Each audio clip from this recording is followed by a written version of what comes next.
আসসালামু আলাইকুম। ক্ষমতায় যাওয়ার জন্য এত বড় মুনাফিকি, এত বড় মানুষের কথার মাঝে মানে ডাহা মিথ্যা কথা কিভাবে বলে?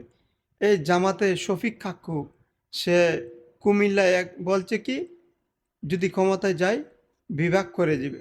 আবার নোয়াখালী গিয়ে বলছে যদি ক্ষমতা যায় তাদেরকে বিভাগ করবে। ভাই এটা কিভাবে সম্ভব?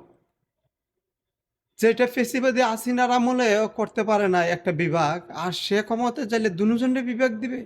আর বিভাগ দুইটা এখানে কিভাবে হয়? আপনার কি মাথার মাঝে কিচ্ছু নাই? এই ক্ষমতায় যাওয়ার জন্য এই বয়সও এই ধরনের মুনাফিকি চোখের লজ্জা বলতে নাই? বললে বলেন যেমনে পারেন। ভাই মানুষ কি এতই বোকা বাংলাদেশের?